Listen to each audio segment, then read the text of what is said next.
Ang unang bumati kay Aling Rosa sa mansyon ng kanyang anak ay hindi ang mahigpit na yakap nito, kundi ang isang nakabibinging tunog. Isang paulit-ulit at matinis na ingay na tila ba gustong bumasag sa kanyang eardrums. Kasabay nito ang makapal na usok na nagmumula sa kusina, kumakalat sa bawat sulok ng malawak na espasyo at nagpapakalat ng amoy ng sunog na sinaing. Diyos ko po! Bulong ni Aling Rosa sa sarili habang nanginginig ang mga kamay na iwinawas-iwas ang isang pot holder sa tapat ng maliit na bilog sa kisame na siyang pinagmumulan ng ingay. Ano ba itong nagawa ko? Hindi niya maintindihan. Sa buong buhay niya, sanay siyang magluto sa kalan de kahoy o sa degasol na dipihit. Ngunit ang kalan dito sa bahay ni Leo ay isang makintab at patag na itim na salamin. Walang apoy, walang pihitan. Puro ilaw at mga kakaibang guhit lamang. Kanina pa niya pinipindot-pindot ito, nagbabaka sakaling mahanap ang tamang paraan para hinaan ng init. Pero sa halip na humina, tila lalo lang itong umiinit hanggang sa mga moy, sunog ang kanin na kanyang isinasaing. Unang araw pa lang niya dito. Unang araw pa lang niya sa sinasabing bagong buhay na ipinangako ni Leo. Pero heto siya, gumagawa agad ng gulo. Nakakahiya. Napatingin siya sa paligid. Ang kusina pa lang ay mas malaki na sa buong bahay niya sa probinsya. Gawa sa marmol ang sahig at kumikinang sa ilaw ng mga nakatagong bumbilya ang mga kabinet na walang hawakan. Malamig, malinis, tila bawal madumihan, tila bawal magkamali. Bigla, narinig niya ang tunog ng papalapit na mga takong sa marmol na sahig. Mabilis, matatag, at may halong inis sa bawat bagsak. Kasunod nito ang isang malamig na boses. What is that horrible smell? Napatigil si Aling Rosa sa pagwawasiwas. Dahan-dahan siyang lumingon at nakita si Catherine, ang mapapangasawa ni Leo, na nakatayo sa may pintuan ng kusina. Nakasuot ito ng isang mamahaling puting bestida at ang kanyang perpektong nakapusod na buhok ay walang kahit isang hiblang nakaalpas. Nakatakip ang isang kamay nito sa kanyang ilong at ang mga matay puno ng pagkadismaya habang tinitingnan ang mausok na kusina. Ma'am Catherine, pasensya na po. Nanginginig na sabi ni Aling Rosa. Hindi ko po maintindihan itong kalan. Hindi sumagot si Catherine. Sa halip, lumakad ito papalapit. Binuksan ang malaking bintana sa tabi ng lababo at pagkatapos ay may pinindot sa itim na salamin. Sa isang iglap, nawala ang pulang ilaw at tumigil ang init. Pagkatapos ay may kinuha itong isang remote sa pader at itinutok sa kisame. Nawala rin ang nakabibinging tunog. Katahimikan. Ngunit para kay Aling Rosa, ang katahimikang yon ay mas mabigat at mas nakakahiya kaysa sa ingay kanina. It smells like the province in here. Mahinang bulong ni Catherine, pero sapat na para marinig ni Aling Rosa. Napayuko na lang ang matanda. Probinsya. Ang amoy ng probinsya. Iyon ang amoy niya. Iyon siya. Isang amoy na tila hindi nababagay sa loob ng ginintuang hawlang ito. I'll have the maids clean this up, sabi ni Catherine. Hindi man lang tumitingin sa kanya. Please, Aling Rosa, just rest in your room. Huwag na po kayong mag-abala sa kusina. Iniwan siyang mag-isa ni Catherine. Dahan-dahang lumakad si Aling Rosa palabas ng kusina at napadpad sa malawak na sala. Doon, sa isang pader, nakasabit ang malalaking litrato. Si Leo, nakangiti habang hawak ang isang tropeyo. Si Leo, kasama ang mga kasosyo sa negosyo, nakasuot ng mamahaling suit. At ang pinakamalaki sa lahat, si Leo at si Catherine, magkayakap sa isang beach habang papalubog ang araw. Masaya sila. Perpekto. Hinanap niya ang sarili sa mga litrato, pero wala siya. Siyempre, bakit naman siya masasama doon? Isa lang naman siyang simpleng ginang mula sa probinsya. Ang nanay na nagbenta ng halos lahat ng kanilang ari-arian para lang makapagtapos at makapagsimula ng negosyo si Leo. Biglang nagring ang cellphone niya. Kinuha niya ito mula sa bulsa ng kanyang duster. Si Leo. Ma, kamusta po kayo dyan? Maayos po ba ang lahat? Tanong ng anak sa kabilang linya. Ang boses nito ay masaya, ngunit may halong pagmamadali. Napatingin si Aling Rosa pabalik sa kusina. Naamoy pa rin ang bahid ng sunog na kanin. Oo, anak. Pagsisinungaling niya, kasabay ng isang pilit ng ngiti. Maayos na maayos ang lahat. Ang ganda-ganda ng bahay mo. Mabuti naman po, ma. Sorry, hindi ko kayo masasamahan dyan ngayon. Marami lang tinatapos sa company. Babawi po ako bukas. Magpahinga na po kayo, ha? I love you, ma. I love you rin, anak. Pagkababa ng tawag, naramdaman ni Aling Rosa ang unti-unting pag-init ng kanyang mga mata. Niyakap niya ang sarili. Ito na ang buhay na pinangarap niya para kay Leo. Isang buhay na marangya at malayo sa hirap. Pero bakit pakiramdam niya? Mas malayo na rin ito sa kanya. Habang siya'y nakatayo roon, nawawala sa sariling mga iniisip. Isang marangyang itim na kotse ang huminto sa tapat ng mansyon. Hindi niya ito napansin hanggang sa bumukas ang pinto at isang babaeng nakasuot ng eleganteng pulang damit ang bumaba. Ang buhok nito ay perpektong nakaayos at ang bawat alahas sa katawan nito ay kumikinang. Naglakad ito papasok ng bahay na tila pag-aari niya ang lugar. Nagtama ang kanilang mga mata. Tumigil ang babae sa kanyang harapan. Tiningnan siya nito mula ulo hanggang paa na may isang tingin na puno ng pagsusuri at tila hindi pagsang-ayon. Isang matalim at makapangyarihang ngiti ang sumilay sa labi ng babae. So, sabi nito sa isang boses na kasing lamig ng marmol na sahig. This is the mother. Pagpasok ni Leo sa pinto ng mansyon, ang una niyang naramdaman ay ang bigat ng katahimikan. Isang katahimikang mas masahol pa sa ingay ng trapiko sa EDSA na iniwan niya. Alam niya kung anong ibig na sabihin nito. Nandito na si Consuelo. Good evening, Sir Leo. Bati ng isang katulong na mabilis na kinuha ang kanyang briefcase. Good evening. Nasaan sila? Tanong niya habang niluluwagan ang kurbata sa kanyang leeg. Nasa dining area na po, sir. Hinihintay na po kayo. Huminga siya ng malalim. Kaya mo to, Leo. Isang pamilya lang kayo.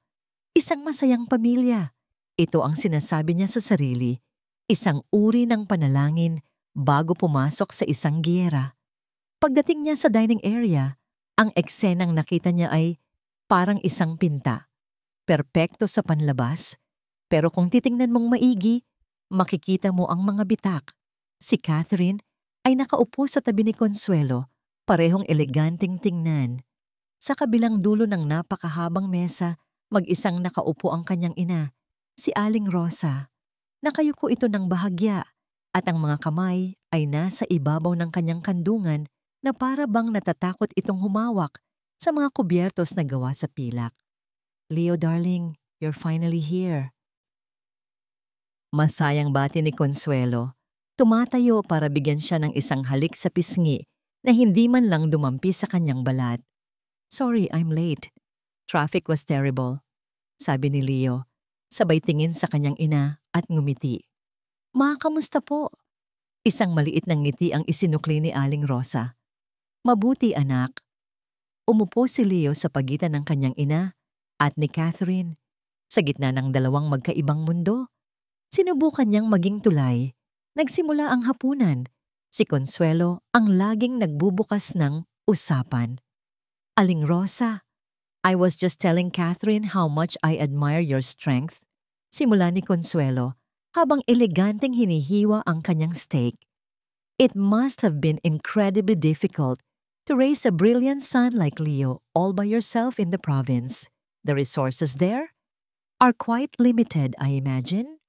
Naramdaman ni Leo ang paghigpit ng hawak ng kanyang ina sa kubyertos. Sapat lang po para sa aming dalawa. Mahinang sagot ni Aling Rosa, hindi tumitingin kay Consuelo. Oh, of course, mabilis na sabi ni Consuelo na may ngiti sa labi.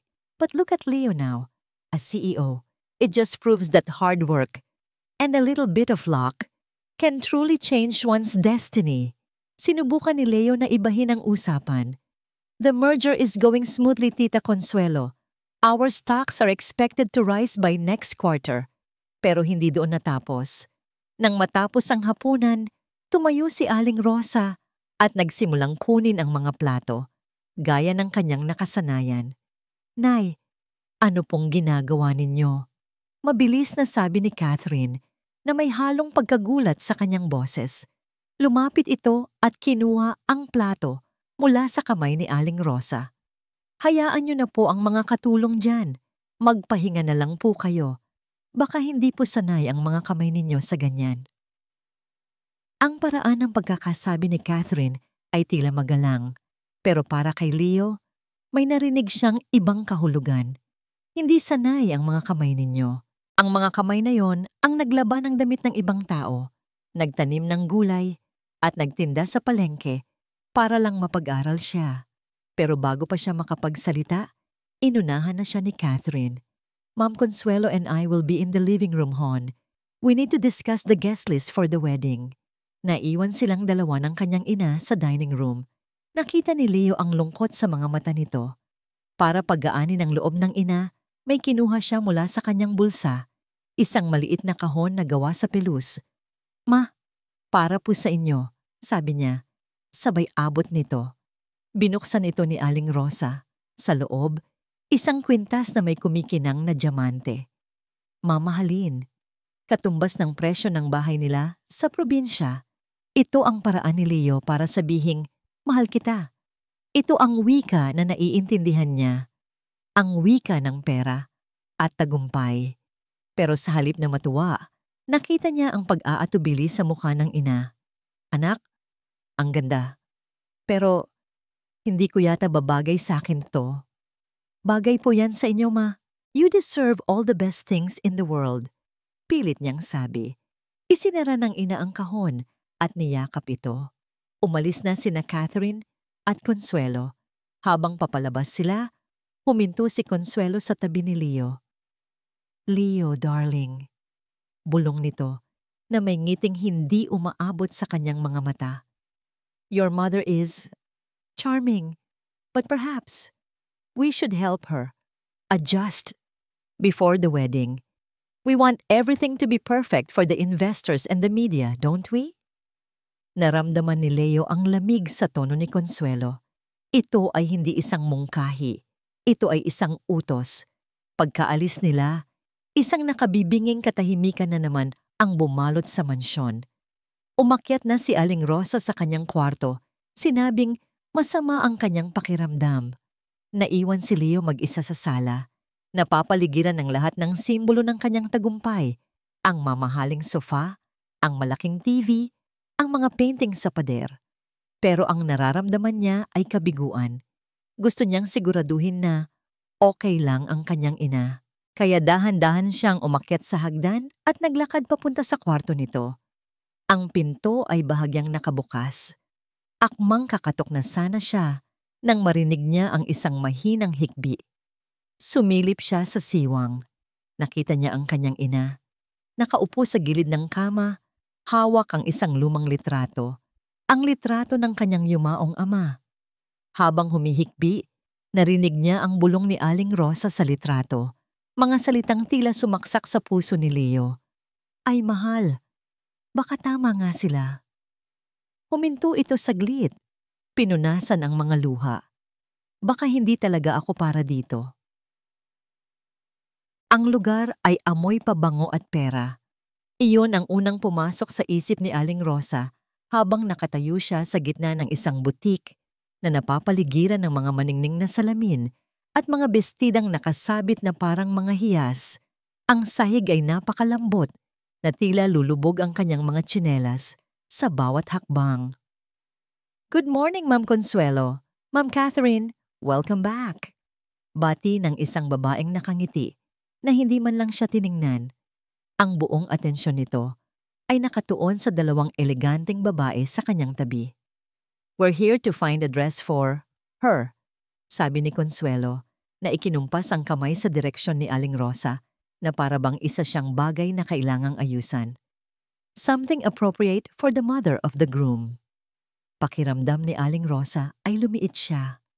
Ang suot niyang pinakamagandang duster na plinansya pa niya ng mabuti kaninang umaga ay tila naging basahan sa tabi ng mga kasuotan dito. Nagsimulang maglabas ng mga bestida ang mga sales lady. Mga bestidang gawa sa sutla at may mga kumikinang na bato. Magaganda, pero hindi para sa kanya. Gusto ko sana yung simple lang, mahinang sabi ni Aling Rosa, sabay turo sa isang bestidang kulay krema na may mahabang manggas. Tiningnan ito ni Consuelo at umiling. No, that's too traditional.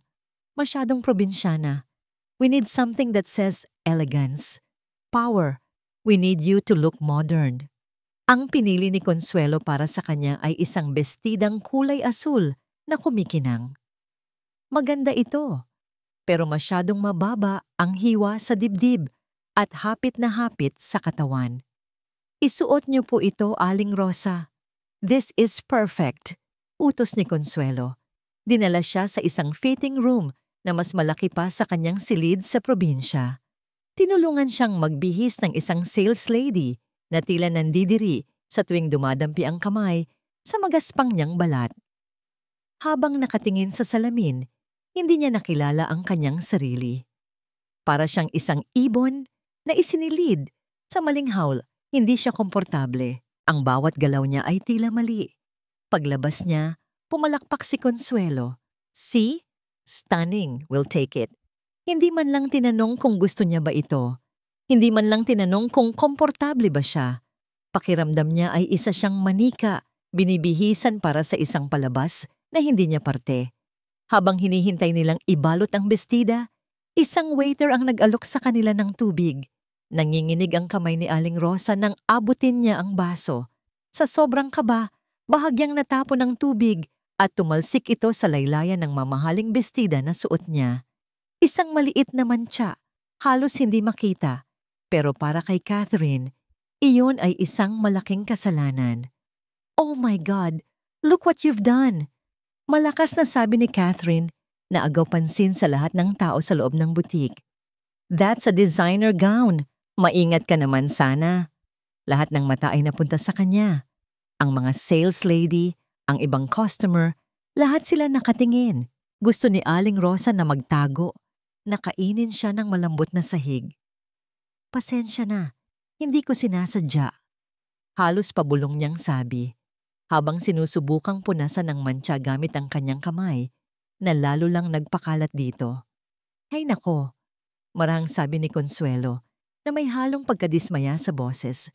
Umiling ito. Hayaan mo na, Catherine, babayaran na lang natin. Sanay naman tayo. Ang mga salitang iyon, kahit mahinahon, ay mas masakit pa sa sigaw ni Catherine. Ang biyahe pa uwi ay binalot ng katahimikan.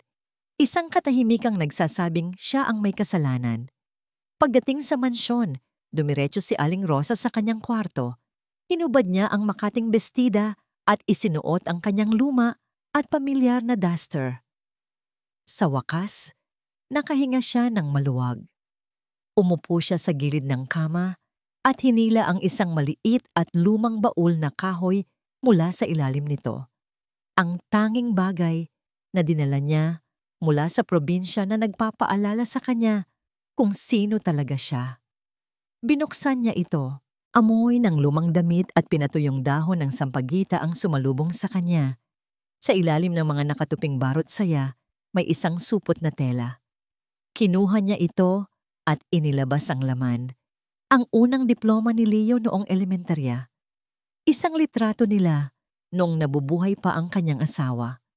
At isang tumpok ng mga papel na nakatali ng lastiko. Kinalas niya ito. Sa ibabaw ay ang pekeng kasulatan na nagsasabing kinuha ng gobyerno ang kanilang lupa. Ito ang palagi niyang sinasabi kay Leo. Sa ilalim nito ay ang totoong papel. Isang deed of sale. Nakasulat doon ang pangalan ng bumili, ang halaga, at sa dulo, ang kanyang nanginginig na pirma. Naalala niya ang araw na yon, ang bigat sa kanyang dibdib, habang sinusuko ang huling piraso ng lupang minana niya sa kanyang mga magulang. ang tanging yaman ng kanilang pamilya. Ibinenta niya ito para sa pangarap ni Leo, para sa kinabukasan ng kanyang anak. Isang butil ng luha ang pumatak sa lumang papel. Lahat ng kahihiyan, lahat ng sakit, tinitiis niya para kay Leo. Ngunit habang nakatitig siya sa mga papel, isang anino ang tumakip sa liwanag mula sa pinto. Nag-angat siya ng tingin at ang kanyang puso ay tila tumigil sa pagtibok. Nakatayo doon si Leo, ang mukha ay puno ng pag-aalala. Ma, malumanay na tanong nito. May problema po ba? Ang mga mata ni Leo ay napunta sa mga papel na hawak niya.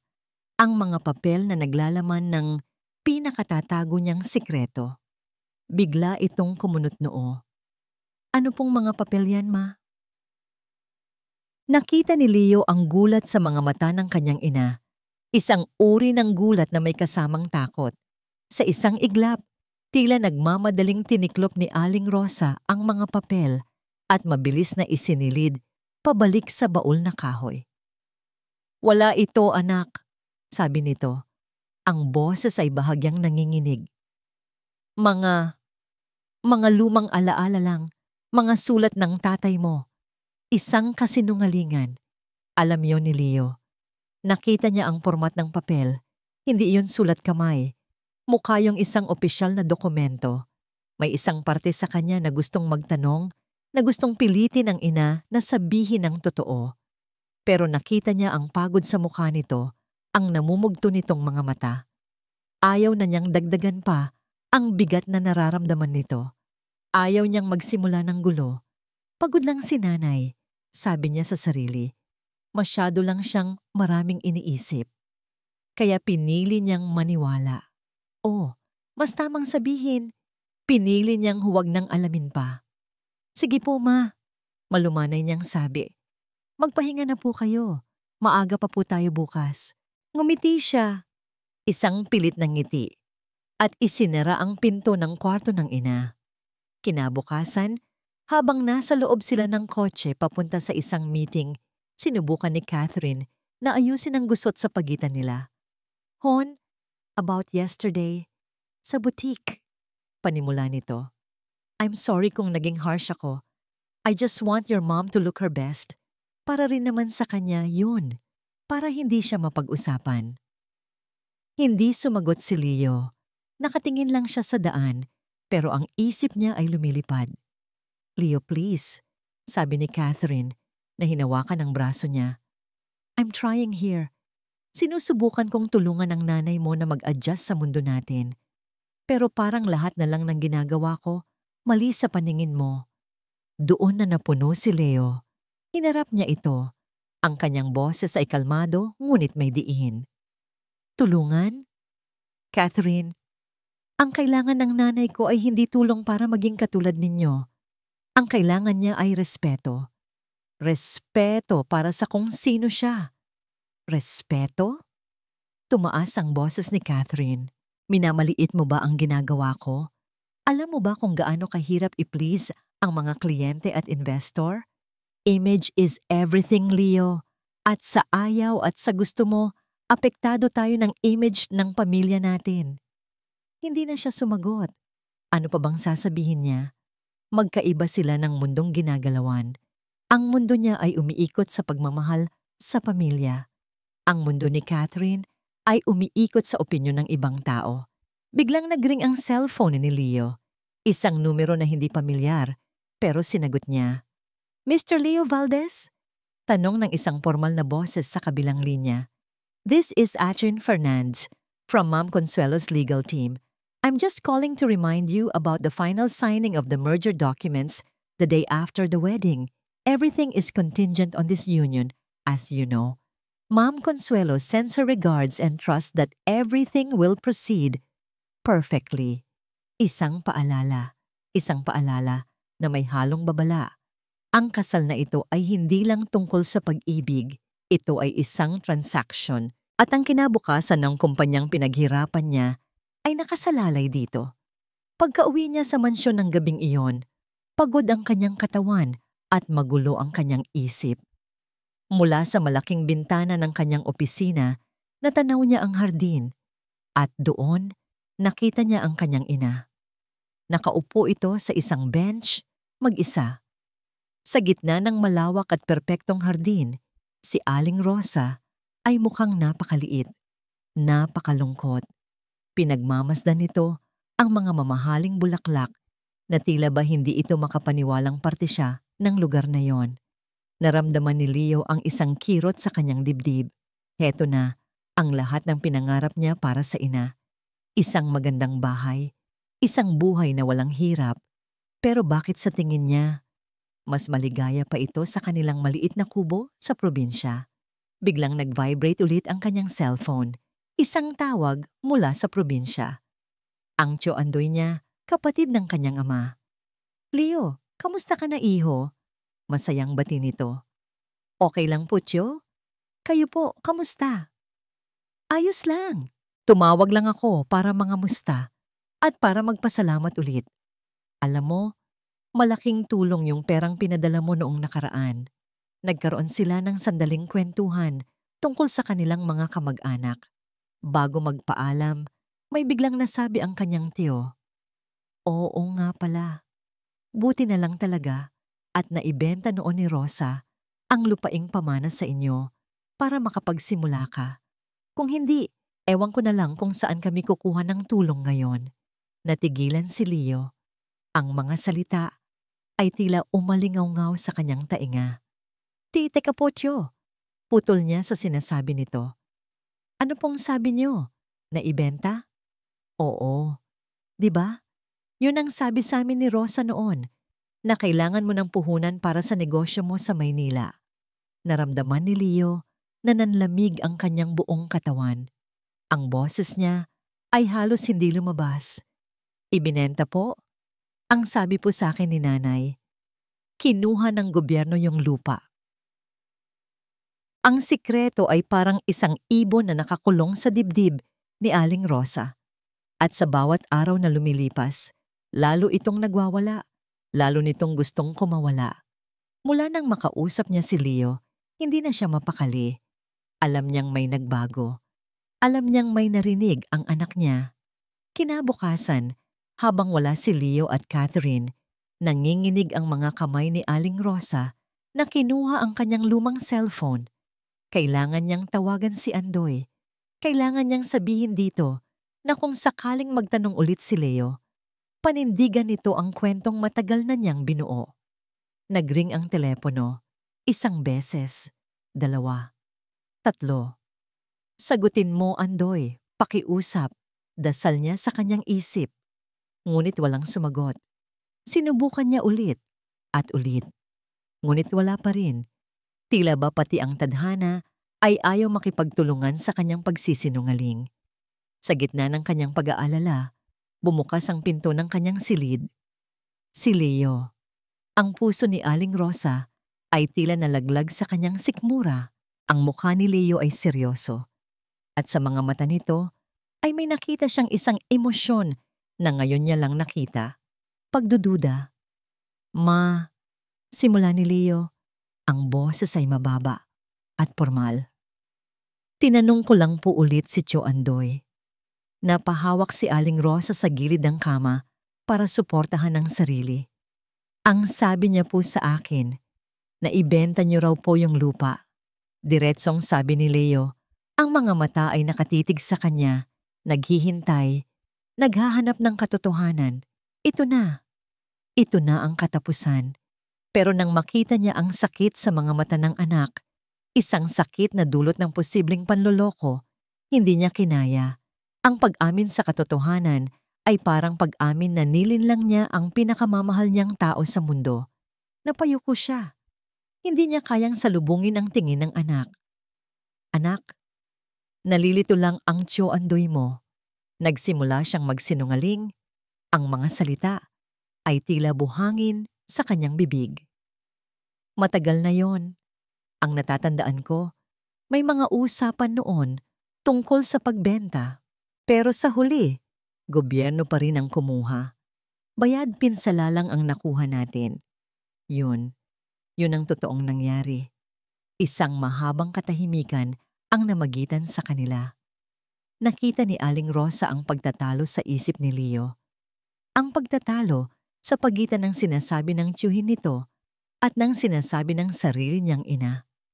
At sa huli, dahil sa pagod at sa kagustuhang matapos na ang gulo, pinili ni Leo ang kasinungalingan. "Sige po, ma," sabi nito, kahit na ang boses ay halatang hindi kumbinsido. "Naniniwala po ako sa inyo." Umalis si Leo, pero naiwan ang bigat ng kanilang pag-uusap sa hangin.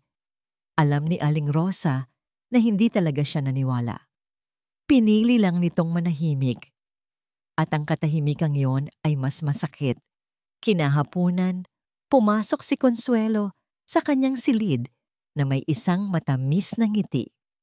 "Aling Rosa, I'm hosting a small, intimate tea party sa veranda," sabi nito, "para maipakilala kita sa ilan sa aming mga malalapit na kaibigan. Please join us. It will be fun." Kahit labag sa kanyang loob, hindi siya nakatanggi. Pagdating niya sa veranda, ang small, intimate tea party ay isang pagtitipon ng mga babaeng nakabihis ng mga mamahaling damit, umiinom ng tsa sa mga tasang may gintong guhit. Pinaupo siya ni Consuelo sa gitna. Nagsimula ang pag-uusap tungkol sa kanilang mga biyahe sa Europa, tungkol sa pagtaas at pagbaba ng stock market, tungkol sa mga art exhibit na pinuntahan nila. "How about you, Aling Rosa?" Biglang tanong sa kanya ni Consuelo na naging dahilan para lahat ng atensyon ay mapunta sa kanya. "What are your thoughts on the European market?" Natigilan si Aling Rosa. "Ano pong market?" Nagtawanan ng mahina ang mga babae. "She means the stock market, darling," sabi ng isa, na tila ba kinakausap ang isang bata. Pasensya na. Wala po akong alam dyan," nahihiya niyang sagot. Sunod-sunod ang mga tanong ni Consuelo, mga tanong na alam nitong hindi niya masasagot. Tungkol sa sikat na pintor, tungkol sa sikat na designer. Sa bawat sagot niya ng "hindi ko po alam", nararamdaman niya ang unti-unting pagdurog ng kanyang dignidad. Isa itong patibong, at siya ang pain.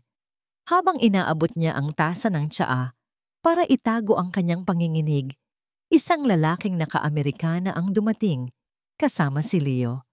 Mukha itong importante at makapangyarihan. "Mr. Tan, I'm so glad you could come," bati ni Consuelo. Sa sobrang kaba at hiya, biglang nangatal ang kamay ni Aling Rosa. Ang mainit na tsaa ay natapon mula sa tasa. Tumapon diretso sa puting-puting polo ng importanteng bisita. "Naku, Diyos ko po," gulat na sabi ni Aling Rosa habang nagmamadaling kumuha ng tissue. Lahat ay natigilan. Ang mukha ni Mr. Tan ay nagpakita ng iritasyon. Si Leo ay natulala sa kinatatayuan. "Ay nako, Aling Rosa, dahan-dahan lang po," malumanay na sabi ni Consuelo na may halong pangaral sa boses na lalong nagpalala sa kahihiyan. Pinunasan ni Mr. Tan ang kanyang polo gamit ang panyo. Hindi niya tiningnan si Aling Rosa. Sa halip, ang kanyang malamig na mga mata ay tumitig kay Leo. "Mr. Valdez," sabi ng investor sa isang boses na walang emosyon. "Sabi nila, ang pamilya ang pundasyon ng isang tao. Nagsisimula na akong mag-alala sa pundasyon mo." Pinapanood ni Catherine ang kanyang ina mula sa kabilang panig ng sala. Si Consuelo ay kalmadong humihigop ng tsa, na para bang ang kahihiyang nangyari sa veranda kanina ay isang ordinaryong bagay lamang. Ngunit alam ni Catherine ang katotohanan. Walang bagay na ordinaryo para kay Consuelo. Lahat ay may dahilan. Lahat ay parte ng isang plano. Naramdaman niya ang pamilyar na panlalamig sa kanyang batok. Ang parehong pakiramdam na nararanasan niya mula pa noong bata siya. Naalala niya noong siya ay 10 taong gulang. Umuwi siya galing sa eskwela. Iwinawagayway ang kanyang report card na may gradong 98. Ipinagmamalaki niya ito. Ngunit nang makita ito ng kanyang ina, hindi ngiti ang isinukli nito. Kinuha ni Consuelo ang card, tiningnan ito, at marahang ibinagsak sa mesa. 98 is not 100, Catherine. Malamig na sabi nito. Almost perfect is still a failure. Do better. Mula noon, natutunan niya ang leksyon. Ang pagmamahal ng kanyang ina ay may kondisyon. Kailangan mong maging perpekto. Kailangan mong manalo. Palagi. Stop staring and relax, anak. Sabi ni Consuelo na hindi man lang inaalis ang tingin sa hawak na magazine. Everything went according to plan. Napalunok si Catherine. Plano? Nakakahiya po yung nangyari. Mr. Tan looked furious. Paano kung maapektuhan nito ang deal ni Leo? Dahan-dahang ibinaba ni Consuelo ang magazine at tiningnan siya. Ang mga mata ay matalim. Exactly. Kailangang makita ni Leo na ang ina niya ay hindi isang asset, kundi isang liability. Kailangan niyang maintindihan na para maprotektahan ang lahat ng pinaghirapan niya, kailangan niyang pumili. Pero ma, halos pabulong na sabi ni Catherine. Hindi po ba't sobran na yon? Ina pa rin siya ni Leo. Tumayo si Consuelo at lumapit sa kanya. Hinaplos ang kanyang pisngi. Ang haplos ay malambing, pero ang mga mata nito ay nanatiling malamig. Darling, sa mundo natin, walang puwang para sa sentiment. This is business. At ang kasal ninyo ni Leo ang pinakamalaking business deal sa buhay mo. I will not let a simple woman from the province ruin that for you. For us, now stop being so weak. May kung anong kumirot sa dibdib ni Catherine. Isang maliit na tinig ng konsensya. Kinabukasan, sinubukan niyang kausapin si Aling Rosa. Naabutan niya itong nagdidilig ng mga halaman sa hardin. Aling Rosa. Panimula niya, sinisikap na gawing magiliw ang kanyang boses. Okay lang po ba kayo? Nagulat si Aling Rosa sa biglaang paglapit niya. Oo, Ma'am Catherine, okay lang po. Pasensya na po kayo kahapon ha. Medyo stressful lang po talaga. Sinubukan niyang ngumiti.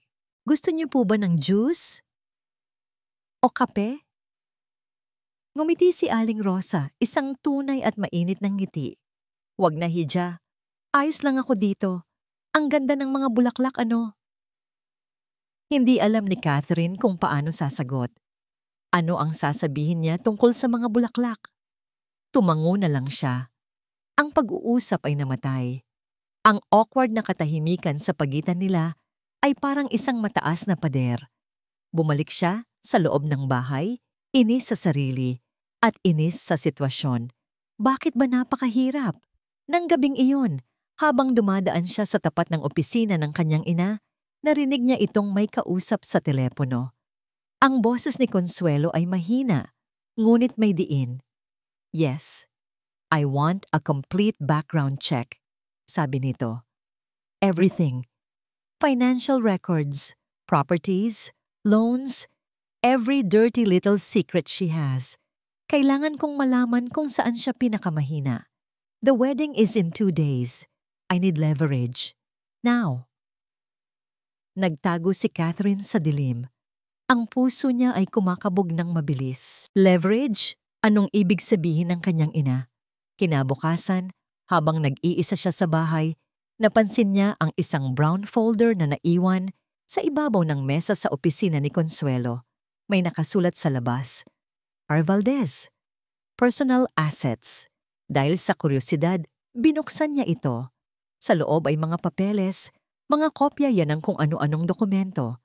At doon, sa ilalim ng lahat, ay isang papel na nakaagaw ng kanyang pansin. Isang kopya ng deed of absolute sale. Malinaw na nakasulat ang pangalan ng nagbenta. Rosa Valdez. Malinaw ang petsa. 10 taon na ang nakalilipas. Ang parehong taon kung kailan nagsimula si Leo ng kanyang kumpanya. At sa huling pahina, malinaw na malinaw ang pirma ni Aling Rosa. Nabitawan ni Catherine ang folder. Ang mga papel ay nagsikalat sa sahig. Nagsinungaling si Aling Rosa. At ang ina niya, alam nito. Alam na ni Consuelo ang katotohanan at ginagamit niya ito bilang isang sandata na nakaumang, naghihintay ng tamang oras para bumaril. Gabi na, pero gising pa rin si Leo. Nakatayo siya sa loob ng kanyang malawak na home office, napapaligiran ng mga libro at mga tropeo ng tagumpay. Sa ibabaw ng kanyang mesa na gawa sa mamahaling kahoy, nakalatag ang huling kopya ng kontrata para sa merger. Ang dokumentong magbubuklod sa kanyang kumpanya at sa kumpanya ng mga magulang ni Catherine. Ang pangarap niya, ang premyo niya. Bukas, ikakasal na siya. Sa makalawa, pipirmahan na niya ito. Dapat ay masaya siya. Dapat ay nagdiriwang siya. Pero habang nakatitig siya sa mga papeles, sa mga numerong nagsasabi kung gaano na siya kayaman at kapangyarihan, imbes na galak, isang kakaibang bigat ang kanyang naramdaman. Isang pakiramdam ng pagkawalang saysay. Napatingin siya sa bintana, sa madilim na kalangitan. At doon, sa ilalim ng isang maliit na ilaw sa balkonahe, nakita niya ang isang pamilyar na anino, ang kanyang ina. Mag-isang nakaupo sa isang silyang yantok, nakatingin sa malayo. Iniwan ni Leo ang kontrata at tahimik na lumabas papunta sa balkonahe. Ang malamig na hangin ng gabi ay sumalubong sa kanya. Umupo siya sa tabi ng kanyang ina, walang imik. Matagal silang hindi nagsalita. Tanging ang tunog lang ng mga kuliglig sa hardin ang maririnig. "Hindi ka pa natutulog, anak?" Basag ni Aling Rosa sa katahimikan. "Iniisip ko lang po ang kasal bukas, ma." Sagot niya. Ngumiti si Aling Rosa, isang malungkot na ngiti. "Naalala ko pa nung bata ka. Ang sabi mo sa akin, ang pangarap mo ay magkaroon ng sarili mong kalesa na hinihila ng 2 puting kabayo." Napangiti ng bahagya si Leo. "Naalala niyo pa po pala yon?" "Oo naman," sabi ng ina. "Ang sabi mo, isasakay mo ako sa kalesa mo at ililibot sa buong bayan para makita ng lahat kung gaano mo kamahal ang nanay mo." Tumingin ito sa kanya. Ang mga mata ay nagniningning sa ilalim ng ilaw. "Simple lang ang mga pangarap mo noon, anak. Simple lang din ang pangarap ko para sa'yo. Ang makita kang masaya at maging isang mabuting tao." Hinawakan nito ang kanyang kamay. Ang mga palad ni Aling Rosa ay magaspang, puno ng mga kalyo mula sa ilang dekada ng pagtatrabaho. Ibang-iba sa makinis na mga kamay ni Catherine. Sa magaspang na mga kamay na yon, naramdaman ni Leo ang tunay na pagmamahal. Ang pera, mahalaga yan. Patuloy ng kanyang ina. Pero huwag na huwag mong hahayaan na bulagin kanyan, anak. Sa huli, ang mga taong nagmamahal sa'yo, ang tunay mong kayamanan. Parang isang panan na tumama sa dibdib ni Leo, ang mga salitang yon. "May ibibigay ako sa'yo," sabi ni Aling Rosa, at may kinuha mula sa bulsa ng kanyang duster. Isang maliit at puting panyo. Sa isang sulok nito, may isang maliit na letrang L na bordado ng asul na sinulid. Simple, magaspang ang pagkakagawa. Pero alam ni Leo na ginawa ito ng kamay. "Regalo ko sa kasal mo," sabi nito. "Para kapag kinakabahan ka bukas, hawakan mo lang yan. Para maalala mo na nandito lang palagi si nanay." Naramdaman ni Leo ang pag-init ng kanyang mga mata. Niyakap niya ang ina, isang yakap na matagal niyang hindi na ibigay. Mahigpit, puno ng mga salitang hindi niya masabi. "Proprotektahan ko po kayo, ma," bulong niya. "Palagi." Nang bumalik si Leo sa kanyang silid, dala ang panyo. Gumaan ng kaunti ang kanyang pakiramdam. Isang paalala ng kung ano ang tunay na mahalaga. Umupo siya sa gilid ng kama. Inilapag niya ang panyo sa tabi niya. Handa na siyang matulog. Handa na siyang harapin ang bukas. Biglang tumunog ang kanyang laptop. Ping! Isang notifikasyon ng bagong email. Kinunutan niya ng noo. Sino naman kaya ang mag-email sa kanya ng ganitong oras ng gabi? Binuksan niya ang laptop. Ang email ay galing sa isang hindi pamilyar na address. Walang pangalan. Ang subject ay isa lang salita. Impormasyon. Mayroon itong isang attachment. Isang PDF file. Dahil sa kuryosidad na may kasamang kaba, i-download niya ang file at binuksan ito. Ang kanyang paghinga ay biglang tumigil. Ang kanyang puso ay nagsimulang tumibok ng napakabilis na tila gustong kumawala sa kanyang dibdib. Nakatitig siya sa isang scanned na dokumento. Sa itaas, malinaw na nakasulat ang mga salita. Deed of absolute sale. Nakita niya ang pangalan ng bumili, nakita niya ang halaga, at nakita niya ang pangalan ng nagbenta, Rosa S. Valdez. Sa ilalim nakita niya ang pirma, ang pamilyar na pirma ng kanyang ina. Pagkatapos ay tiningnan niya ang petsa ng dokumento. At ang kanyang dugo ay tila naging yelo. Ang buwan at ang taon sa dokumento ay ang eksaktong buwan at taon kung kailan siya umiiyak na lumapit dito para humingi ng puhunan para sa kanyang pinapangarap na kumpanya.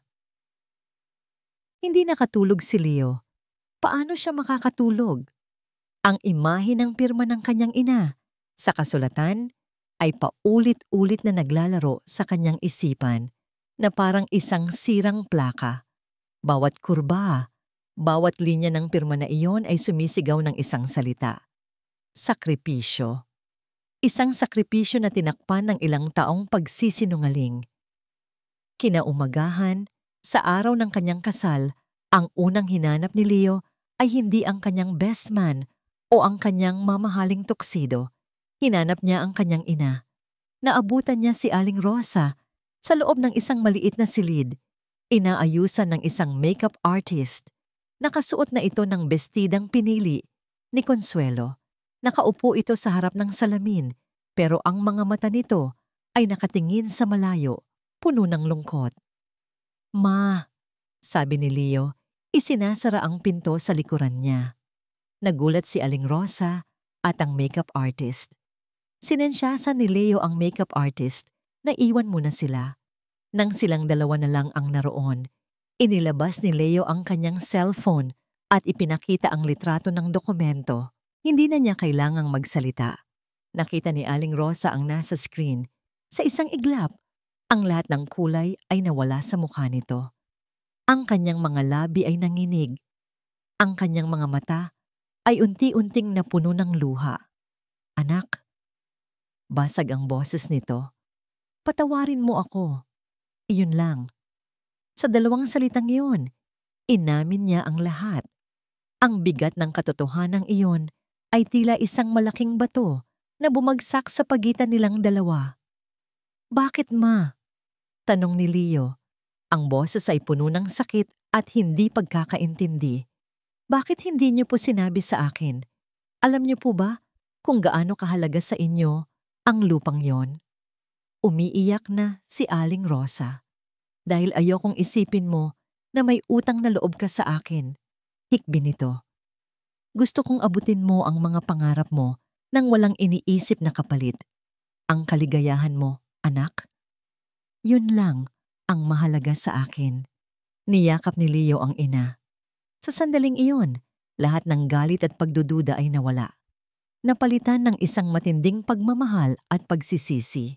Pagsisisi dahil naging bulag siya. Dahil hinayaan niyang mangyari ang lahat ng ito. Nang maglakad si Leo papunta sa altar, hindi na siya ang parehong lalaki. Ang kanyang mga ngiti ay pilit. Ang kanyang mga mata ay hindi nakatingin kay Catherine, na naglalakad palapit sa kanya na parang isang reyna. Ang kanyang mga mata ay nakatingin sa ina, na nakaupo sa unang hilera, pinipilit ngumiti para sa kanya. Habang nagaganap ang seremonya, sa gitna ng mga panata at mga pangako, nagkaroon ng maliit na aberya. Isang bata ang aksidenteng natabig ang isang flower arrangement na naging sanhi para matapon ang tubig mula sa florera.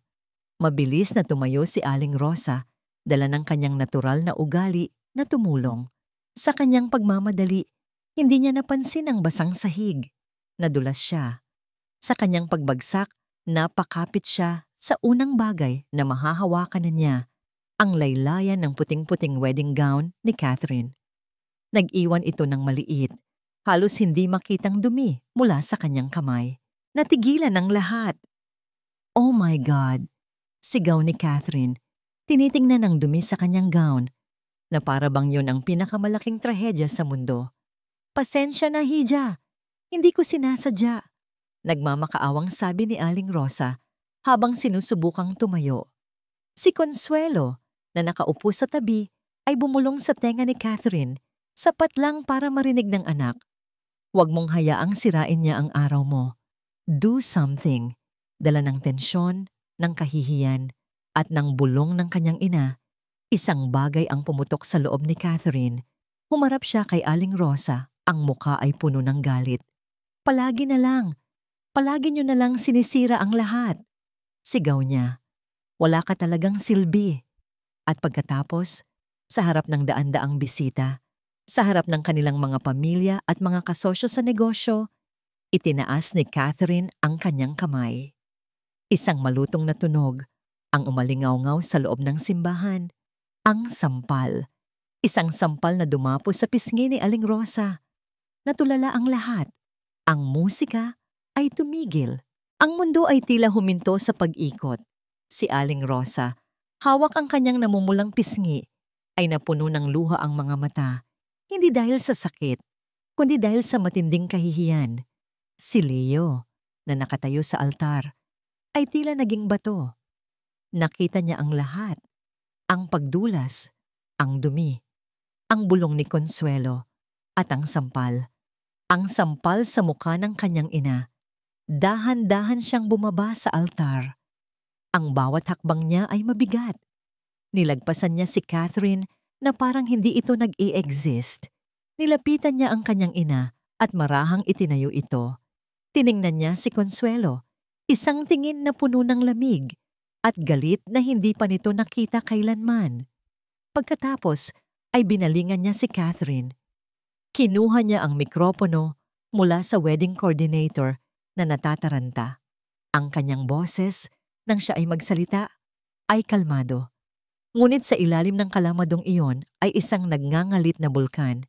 Tumingin siya sa mga bisita, sa kanilang mga naguguluhang mukha. Salamat sa inyong pagdalo. Simula niya, ang kanyang boses ay malinaw at matatag. Pero ang kasal na ito, huminga siya ng malalim, ay kanselado na. Ang biyahe pauwi mula sa simbahan ay binalot ng isang nakabibinging katahimikan. Si Leo ang nagmamaneho. Sa tabi niya, si Aling Rosa ay nakatingin lang sa bintana. Ang mga luha ay tahimik na dumadaloy sa kanyang mga pisngi. Ang pulang marka ng sampal ni Catherine ay malinaw pa ring nakikita na parang isang permanenteng mantsa. Walang salitang kayang maglarawan sa bigat na nararamdaman ni Leo. Ang bawat metro na inilalayo nila mula sa simbahan ay isang metrong paglayo mula sa buhay na kanyang binuo at isang metrong paglapit sa isang kinabukasang biglang naging blanko. Pagdating nila sa mansyon, ang dating marangyang tahanan ay tila naging isang malaking mausoleo. Malamig, walang buhay. Umupo sila sa sala, sa magkabilang dulo ng isang napakahabang sofa. Hindi nila alam kung ano ang sasabihin. Ano nga ba ang sasabihin mo kapag ang buong mundo mo ay gumuho sa loob lamang ng ilang minuto? Ang katahimikan ay binasag ng sunod-sunod na pagring ng cellphone ni Leo.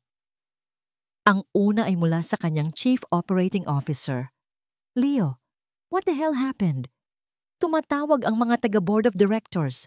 They're pulling out. Sinasabi nila na Consuelo is withdrawing all her family's investments. Hindi pa niya na ibababa ang tawag. Pumasok na ang isa pa. Isang malaking kliyente.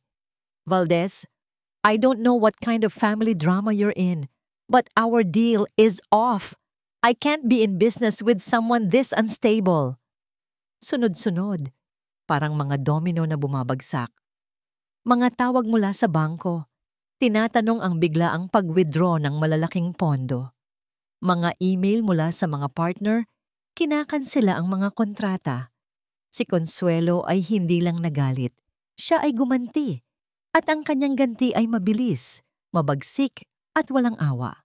Ginagamit niya ang lahat ng kanyang kapangyarihan at impluwensya para durugin si Leo hanggang sa maging abo. Sa loob ng 24 na oras, ang balita ay nasa lahat na ng financial news. Bigla ang pagguho ng Valdez Corp. CEO, iniwan sa altar na lugi? Misteryosong pag-atras ng mga investor, nagdulot ng pagkalugi. Ang kumpanyang itinayo niya mula sa wala, ang imperyong binuo niya mula sa sakripisyo ng kanyang ina, ay naglalaho sa harap ng kanyang mga mata. Isang linggo ang lumipas. Napilitan siyang ibenta ang mansyon para mabayaran ang mga utang at ang separation pay ng daan-daang empleyadong nawala ng trabaho. Sunod ang mga kotse. Sunod ang mga mamahaling relo at gamit. Isang hapon, habang nag-iimpake sila ng mga natitirang gamit sa mga karton na kahon, narinig niya ang boses ng kanyang ina mula sa hardin. "Ay, mahal," sabi nito. Kinakausap na naman ng hangin. "Uwi na tayo. Sa wakas, uuwi na tayo." Pinuntahan niya ito. Nakita niya si Aling Rosa na masayang nag-aalis ng mga tuyong dahon sa isang halaman.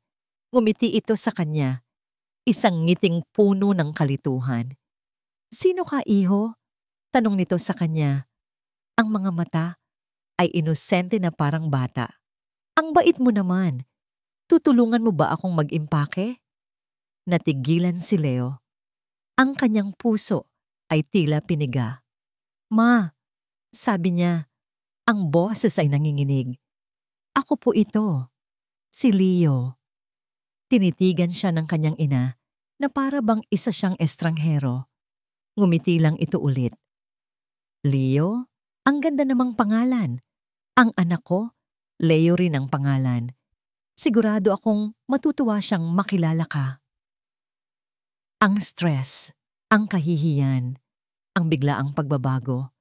Lahat ng iyon ay tila isang malaking alon na humampas sa isipan ni Aling Rosa at tinangay nito ang kanyang mga alaala. Umalis sila sa mansyon na dala lamang ang ilang kahon ng damit at ang lumang baul na kahoy ni Aling Rosa. Lumipat sila sa isang maliit na apartment sa isang lugar na malayo sa kislap ng syudad. Isang gabi, habang inaayos niya ang mga gamit, nabuksan niya ang baul.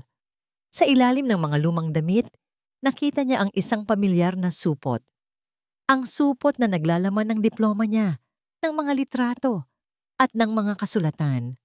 Habang tinitingnan niya ang deed of sale, may napansin siyang isa pang papel na nakatupi sa likod nito. Isang papel na hindi niya nakita noon. Isang liham. Ang sulat kamay ng kanyang ina. Para sa kanya. "Anak kong Leo." Simula ng sulat. Binuklat niya ito. At habang binabasa niya ang mga salita, ang huling piraso ng kanyang pagpipigil ay tuluyan ng gumuho. Doon, sa sahig ng maliit nilang apartment, sa tabi ng natutulog na ina na hindi na siya kilala, humagulgol si Leo Valdez. Ang bagong buhay ni Leo ay may bagong tunog. Ang paulit-ulit na lagitik ng dekuryenteng bentilador at ang mahinang paghuni ng kanyang ina habang nakatingin ito sa labas ng bintana. Wala na ang malamig na katahimikan ng mansyon. Napalitan ito ng ingay ng mga sasakyan mula sa labas at ng mga nag-uusap na kapitbahay. Ang kanilang maliit na apartment ay simple lang. Isang sala na nagsisilbi ring kusina at isang maliit na kwarto kung saan magkatabing natutulog ang dalawang folding bed. Ang araw-araw na gawain ni Leo ay simple na rin. Gigising siya ng maaga para ipagluto ang ina. Susubuan niya ito dahil minsan nakakalimutan na nitong kumain. Paliliguan niya ito. At sa hapon, ilalakad niya ito sa maliit na parke sa tapat ng kanilang gusali. "Ang bait mo namang bata," sabi sa kanya ni Aling Rosa, isang hapon habang sinusuklayan niya ang manipis na nitong buhok. "Siguradong proud na proud sa iyo ang nanay mo." Ngumiti lang si Leo, isang ngiting may bahid ng sakit. Hindi na siya kumokontra. Natutunan na niyang sa mundo ng kanyang ina, siya ay isang mabait na estranghero, isang ala-alang ang anyo na lang ang natitira. Ngunit ang pangalan ay nabura na. Habang naghahanap siya ng trabaho online, mga trabahong malayo sa pagiging CEO, tulad ng pagiging accounting staff or call center agent, nagsimula rin siyang mag-volunteer sa isang maliit na community center para sa mga matatandang walang nag-aalaga. Doon niya ibinubuhos ang kanyang oras. Doon niya nakikita ang mukha ng kanyang ina sa mukha ng ibang tao. Isang gabi, habang inaayos niya ang mga huling gamit mula sa baul na kahoy, nahawakan niya ang liham. Ang liham na nakita niya noong gabing gumuho ang kanyang mundo. Ngayon lang niya nagkaroon ng lakas ng loob na basahin ito ng buo. Umupo siya sa sahig sa ilalim ng liwanag ng isang madilim na bombilya. Nanginginig ang kamay na binuklat niya ang papel. Anak kong Leo, kung binabasa mo ito, siguro ay alam mo na ang lahat. O siguro ay wala na ako sa mundong ito. Patawarin mo ako, anak, kung nagsinungaling ako. Noong araw na lumapit ka sa akin para humingi ng puhunan, nakita ko ang apoy sa mga mata mo. Ang pangarap na hindi ko kailanman naabot para sa sarili ko. Paano ko yon ipagkakait sa'yo? Ang lupa na bibili ulit. Pero ang pangarap ng isang anak, minsan lang yun dadaan. Ibinenta ko ang lupa, anak, dahil ang kinabukasan mo ang pinakamahalagang mana na maipapasa ko sa'yo. Nagsinungaling ako dahil ayokong maramdaman mo na may utang ka sa akin. Ayokong maging tanikala ang sakripisyo ko sa mga paa mo. Gusto kong lumipad ka ng malaya, nang walang bigat na daladala. Huwag mong isipin ang pera, Leo. Ang tanging hiling ko lang ay maging isa kang mabuting tao. Yung marunong lumingon sa pinanggalingan. Yung mas pinipili ang tama kaysa sa madali. Iyon, para sakin, ang tunay na kayamanan. Huwag kang mag-alala kay nanay. Masaya ako basta't alam kong masaya ka. Mahal na mahal kita, anak. Noon, ngayon, at magpakailanman. Nagmamahal, Nanay Rosa. Pagkatapos ng huling salita, nabitawan ni Leo ang liham. Ang ingay ng bentilador, ang ingay ng mga sasakyan, lahat ay nawala. Tanging ang tunog lang ng sarili niyang hikbi ang kanyang naririnig. Isang hikbing matagal na niyang kinimkim. Isang hikbing puno ng pagsisisi, ng sakit, at ng isang pagmamahal na ngayon niya lang lubusang naintindihan. Gumapang siya palapit sa kama kung saan mahimbing na natutulog ang kanyang ina. Hinaplos niya ang kulubot na pisngi nito, ang parehong pisngi na sinampal sa harap niya. Ma, hagulgol niya. Isinubsob ang kanyang mukha sa kamay nito. Sorry po. Patawarin niyo po ako, ma. Patawad. Niyakap niya ang ina. Isang ina na hindi na siya kilala. Isang ina na hindi na maririnig ang kanyang mga salita. Ngunit sa gabing iyon, sa gitna ng pagguho ng lahat ng kanyang material na yaman, sa wakas ay nahanap ni Leo ang tunay na kahulugan ng pagiging mayaman.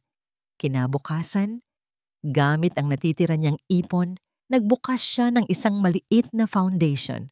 Isang maliit na organisasyon na naglalayong tulungan ang mga tulad ng kanyang ina, mga matatandang inabandona at nangangailangan ng kalinga.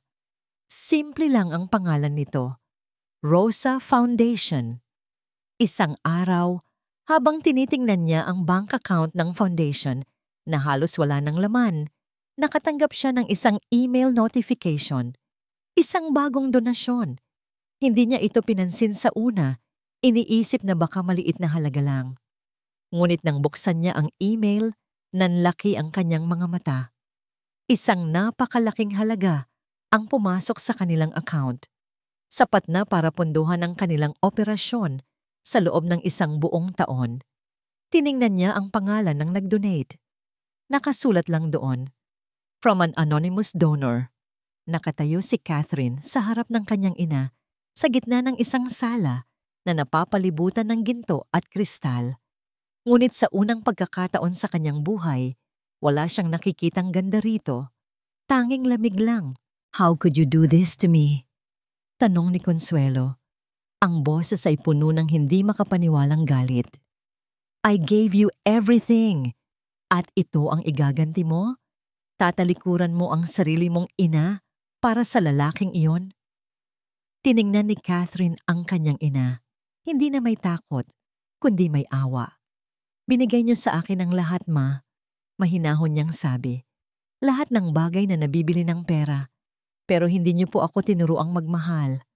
Pagmamahal, tumawa si Consuelo ng mapakla. Pag-ibig doesn't build empires, Catherine. It destroys them. Look at what it did to Leo. Hindi po. Umiling si Catherine. Ang pagmamahal ang bumuo kay Leo. Ang kasakiman niyo po ang sumira sa kanya. Huminahon ang kanyang boses. Nasa iyo na ang lahat, ma. Pero hindi mo kailanman naintindihan ang pagmamahal. Iyon ang huling sinabi niya. Tumalikod si Catherine at naglakad palabas ng mansyon, palayo sa ginintuang hawla kung saan siya lumaki. Hindi na siya lumingon pa. Kinabukasan, nasa loob siya ng isang malamig na opisina ng isang abogado. I want to set up a trust fund, sabi niya sa matandang abogado. I wanted to make regular, anonymous donations to a small foundation. Certainly, ma'am, sagot ng abogado. What is the name of the foundation? The Rosa Foundation, sabi ni Catherine. Ang pangalan ay tila isang bigat na nabawasan sa kanyang dibdib. And one more thing, attorney. Yes, ma'am. Make sure my name is never, ever connected to it. This is not for me. This is for... Natigilan siya. For a debt that I can never fully repay. Hindi na inalam ni Leo kung saan nanggaling ang pera. Hindi na mahalaga. Ang mahalaga ay mayroon na silang pondo para matulungan ang mga matatanda sa kanilang community center. Ang mahalaga ay mayroon na siyang dahilan para bumangon tuwing umaga. Ang kanyang mundo ay lumiit, ngunit lalong naging makabuluhan. Isang hapon, habang maganda ang sikat ng araw, dinala niya ang kanyang ina sa maliit na hardin na ginawa nila sa balkonahe ng kanilang apartment. May mga tanim silang kamatis, tili, at ilang paso ng gumamela. Simple. Buhay.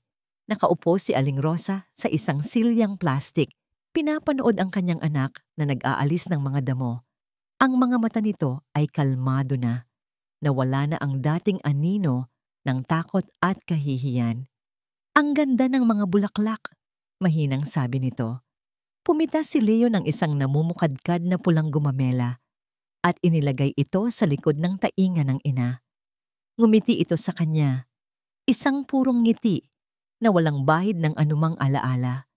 Tanging ang nararamdaman lang sa kasalukuyan. Salamat, sabi nito. Hinawakan ni Aling Rosa ang kanyang kamay. Ang palad nito ay mainit. Hindi nito alam ang kanyang pangalan. Hindi nito alam na siya ang anak na sinakripisyo nito ng lahat. Pero sa higpit ng hawak nito, alam ni Leo na nararamdaman ng ina ang kanyang pagmamahal. Tumingin si Leo sa ngiti ng kanyang ina, sa maliit nilang hardin, sa sikat ng araw. Nawala sa kanya ang isang imperyo na gawa sa salamin at bakal. Ipinagpalit niya ang isang palasyo para sa isang maliit na apartment.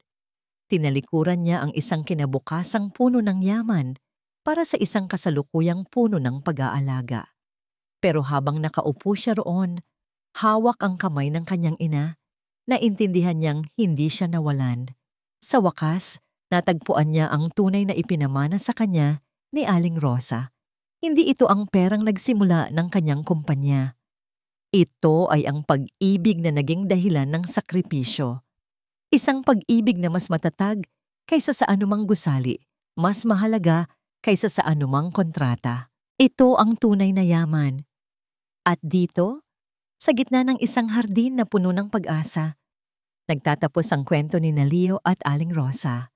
Mula sa kaibuturan ng aking puso, maraming salamat sa iyo, sa iyong pananatili at pakikinig, hanggang sa huling sandali ng ating kwento. Habang isinusulat ko ang kwentong ito, aaminin ko, may isang eksena kung saan kinailangan kong huminto saglit. Iyon ang tagpo kung saan binabasa ni Leo ang liham ng kanyang ina, habang si Aling Rosa ay mahimbing na natutulog at hindi na siya nakikilala. Sa sandaling iyon, naramdaman ko ang bigat ng bawat salita, ang sakit ng isang pagmamahal na huli ng naunawaan. Dahil ang kwentong ito, bagamat isang likhang isip, ay isinilang mula sa mga totoong damdamin. Mula sa mga kwento ng sakripisyo ng mga inang ating nakikita at sa pag-asang sa bawat pagkakamali, may puwang para sa pagbabago. Ito ay isang paalala na ang tunay na kayamanan ay hindi nasusukat sa pera o kapangyarihan, kundi sa pagmamahal na walang hinihintay na kapalit. At sa gitna ng pinakamadilim na gabi, palaging may isang maliit na kandila ng pag-asa na kayang magbigay liwanag. Ngunit, may iwan ko sa iyo ang isang tanong. Kung ikaw ang nasa kalagayan ni Leo, sa kabila ng lahat ng sakit na idinulot ni Catherine, kaya mo ba siyang patawarin? Ibahagi mo naman ang iyong saloobin. Mag-iwan ka ng komento sa ibaba. At kung napukaw ng kwentong ito ang iyong puso, huwag kalimutang i-like ang video na ito at ibahagi sa iyong mga kaibigan upang mas marami pa tayong maabot na damdamin. Ang kwento ay isinulat ni Lost in Love. Ay,